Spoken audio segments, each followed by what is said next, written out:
तो इस वीडियो को एंड तक देखो, अपना 8 मिनट दो, 10 मिनट दो, 2x पे देखो, लेकिन एंड तक देखो एंड मैं तुम लोगों को अच्छे से सिखा दूंगा कि ओएमआर शीट को कैसे भरा जाता है, क्योंकि ओएमआर शीट में एक गलती करोगे और कैंसिल कर दिया जाएगा। ठीक है, अब यहाँ पे तुम्हारे को एक कहानी से मैं स्टार्ट करता हूँ समझाना कि सीन क्या है। सिंपली से देखो, हमारे जो चोमू है वो पूरे साल भर हल्का फुल्का पढ़ाई करता है, 80% अपने सिलेबस को कंप्लीट करता है, बोर्ड एग्जाम लिखने जाता है, लेकिन जो भी ये लिखता है वो सही लिखता है और 80% मार्क्स जो है ये हमारा जो चोमू है वो स्कोर कर लेता है 80% मार्क्स। वही हमारा जो मोमू है पूरे साल भर अच्छे से पढ़ाई करता है, फुल प्रिपरेशन के साथ जाता है, लेकिन वो एक बहुत बड़ा ब्लंडर करता है, वो अपने रोल नंबर एंड डिटेल्स को गलत फिल कर देता है ओएमआर शीट में, जिसकी वजह से इसका कंपार्टमेंट लग जाता है। तो तुम्हें मोमू की गलती नहीं करना है और चोमू बनना है। और यहाँ पे एक चीज सबसे बड़ा प्लस पॉइंट ये है कि अगर बाकी सारे स्टूडेंट के पास ये वीडियो नहीं पहुंचेगा, वो इस वीडियो को नहीं देखेंगे, तुम लोग देख लेते हो, तो ओएमआर शीट को कैसे भरा जा सकता है ये तुम्हें अच्छे से क्लियर हो जाएगा, जिसकी वजह से तुम लोग बाकी सारे स्टूडेंट से एक कदम आगे रहोगे और जल्दी ओएमआर शीट को भरने के बाद तुम लोग अपने क्वेश्चन पेपर को अच्छे से एनालाइज कर सकते हो। तो देखो एंड तक देखना वीडियो को। तो चलो स्टार्ट करते हैं। सबसे पहले तो तुम्हारा जो ओएमआर शीट है वो तुम लोगों को ऐसा दिखने वाला है। सिंपली से तुम लोगों को स्टार्ट कहां से करना है, सिंपली से अपने एडमिट कार्ड के बगल में तुम लोगों को अपने आंसर शीट को रख लेना है। ठीक है, दोनों को अगल बगल रखना ताकि जल्दी से तुम लोग डिटेल्स को फिल कर पाओ। आई होप समझ रहे हो। सबसे पहले तुम लोगों को क्या गिवन है, सब्जेक्ट, कि कौन से सब्जेक्ट का तुम लोगों का एग्जामिनेशन है। 10th का अलग है, 12th का अलग है, ध्यान रखना इस चीज को। मैं 10th का एडमिट कार्ड को लेकर बता रहा हूं, 12th वालों के पास इतना दिमाग है कि वो अपना सब्जेक्ट यहां भर लेंगे। तो देखो यार, 10th का सबसे पहले सब्जेक्ट क्या है, मैथमेटिक्स। ठीक है, मैथमेटिक्स।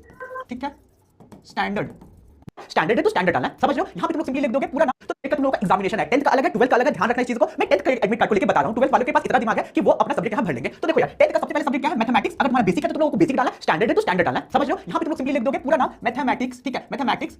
ठीक है, स्टैंडर्ड जो भी है तुम लोगों को सिंपली से लिख देना है। यहाँ पे मेरे को बोर्ड में लिखने का ज्यादा आदत नहीं है तो मैनेज करना, समझ लो। उसके बाद नेक्स्ट हम लोगों का सब्जेक्ट कोड। अब सब्जेक्ट कोड कहां से मिलेगा भैया, सब्जेक्ट कोड देख सकते हो कि जस्ट बगल में तुम लोगों का जो सब्जेक्ट है उसके बगल में सब्जेक्ट कोड गिवन है। यहाँ पे 241 सब्जेक्ट कोड है, तो उसे सिंपली से तुम लोगों को डाल देना है। हर एक सब्जेक्ट का जो कोड होगा वो अलग होगा, इंग्लिश का अलग है, साइंस का अलग है, कंप्यूटर का अलग है, हिंदी का अलग है, समझ लो। क्लियर है यहाँ तक, आगे बढ़ते हैं। Day and date of examination, मतलब कि सबसे पहले डे कौन सा होगा, किस दिन जा रहे हैं मैथ्स का एग्जाम लिखने, ट्यूसडे को जा रहे हैं, तो सिंपली से लिखोगे तुम लोग ट्यूसडे। ठीक है, ट्यूसडे लिख दिए। उसके बाद डेट, फिर तुम लोगों को डेट लिखना है, डेट किस दिन करेगा, 17 को एग्जाम है तो 17 लिख देना। 17 फरवरी को है, फिर 17 फरवरी 2026। तुम्हारी स्क्रीन पे मैं एकदम करेक्ट फॉर्मेट पे तुम्हारे डाल दूंगा कि कैसे तुम लोगों को day and date of examination डालना है। सेम यही फॉर्मेट पे तुम लोगों को डालना है, समझ लो। क्या डालना है, सबसे पहले लिखना डे यानी कि ट्यूसडे, फिर फरवरी, कितना फरवरी, 16 फरवरी 2026, ट्यूसडे 16 फरवरी 2026, जिस दिन का डेट होगा उसी तुम लोगों को यही फॉर्मेट पे चेप देना है, समझ गए। अब आते हैं मीडियम ऑफ आंसरिंग पेपर, कौन से मीडियम से तुम लोग पेपर को आंसर कर रहे हो, यानी कि कौन से लैंग्वेज में पूरी तुम लोग आंसर शीट को बेसिकली भरने वाले हो। तो ये तुम लोगों का क्या हो जाएगा, अगर इंग्लिश में पेपर को लिख रहे हो तो इंग्लिश डाल देना, यहाँ पे हिंदी को लिख रहे हो तो हिंदी यहाँ पे सिंपली से लिख देना है। आई होप समझ गए होंगे। अब आते हैं कोड नंबर और सेट नंबर। स्टूडेंट हर साल पागल हो जाते हैं, यहाँ पे सोचते हैं यार एडमिट कार्ड में को पूरा खंगा लेते हैं और पता ही नहीं चलता कि कहां है भाई एडमिट कार्ड में हम लोगों का कोड नंबर और सेट नंबर। तो थोड़ा सा दिमाग लगाना होगा। ये जो कोड नंबर है ना, ये तुम्हारे आंसर शीट में बेसिकली गिवन रहता है, सॉरी क्वेश्चन पेपर जो तुम लोगों को मिलेगा उस पे गिवन रहता है। ठीक है, हर किसी का जो होता है कोड नंबर वो तुम्हारे आसपास का अलग रहता है। तो तुम्हें कोड नंबर कहां मिलेगा, क्वेश्चन पेपर में, सेट नंबर सब कुछ अलग अलग सेट मिलेगा, 4 सेट का होगा, तो जो भी सेट होगा डाल देना। सपोज करते हैं दूसरा सेट है तो दूसरा सेट पे गोलाई को भर देना है, समझ गए। यहां तक कोई डाउट नहीं है। नेक्स्ट आते हैं number of supplementary answer taken, यानी कि अगर तुम लोग एक्स्ट्रा सीट लेते हो एंड में तो तुम लोगों को यहां पे कितना तुम लोग एक्स्ट्रा सीट ले रहे हो उसके बारे में मेंशन करना है। एक सीट लेते हो तो सिंपली से +1 लिख देना। अगर तुम लोग लेते हो 5 सीट तो सिंपली से क्या करोगे,